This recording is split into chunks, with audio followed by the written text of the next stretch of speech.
অনেক দিন ধরেই ইলিশ মাছ খেতে ইচ্ছা করতেছিল। আর ওকে বলতেছিলাম যে একটু দেখো তো বাজার ইলিশ মাছ আসছে কিনা।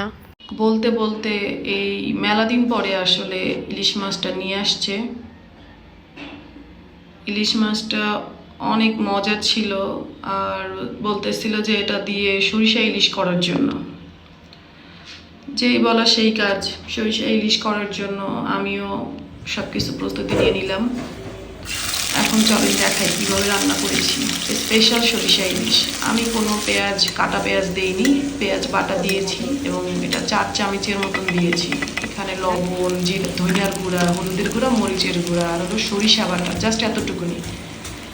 আমার ভিডিওটা পুরো দেখলেই আপনারা বুঝতে পারবেন যে কীভাবে করেছি, এবং এত মজা হয়েছে আপনারা না করলে বুঝবেনই না যে এটা আসলে এত মজার হতে পারে সরিষা ইলিশ। আর আমি এই ফার্স্টই রান্না করেছি এক আপুর ভিডিও দেখে, এবং মনে করেছিলাম যে মনে হয় তো ভালো হবে না। তারপরে বললাম না, একটু ট্রাই করি, দেখি কেমন হয়। আসলেই অনেক মজার হয়েছে, মানে রোজা রেখে খেয়েছি, এত ভালো লেগেছে তো বলার বাইরে আর কি।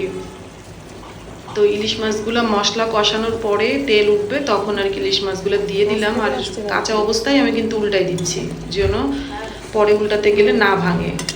আর উল্টাবো না আর ধরবো না, জাস্ট এটা কড়াই ধরে ধরে নেড়ে আমি রেখে দিব। তো এটা কিছুক্ষণ কষাবো, 10 মিনিটের মতন কষানোর পরে এটার উপরে আমি আবার পানি দিয়ে দিব।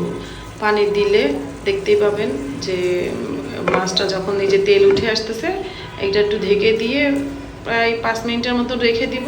এরপরেই আমি পানি দিয়ে দিব। অনেক সুন্দর লাগতেছে না, মানে তেলটা একেবারে উঠে ভেসে গেছে। এই যে এখন পানি দিয়ে দিচ্ছি। তো আসলে যখন এইটা আমি ভিডিও আবার ভয়েস দিচ্ছিলাম, আমার লালা জড়তেছিল যে আবার কবে খাবো।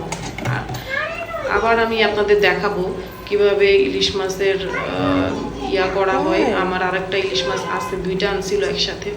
তো উপরে আমি একটু কাঁচামরিচ দিয়ে দিলাম, যেহেতু আমি গুঁড়ামরিচ দিয়েছিলাম এই জন্য কাঁচামরিচটা আমি ফেলে দিই নাই, এভাবেই দিছি।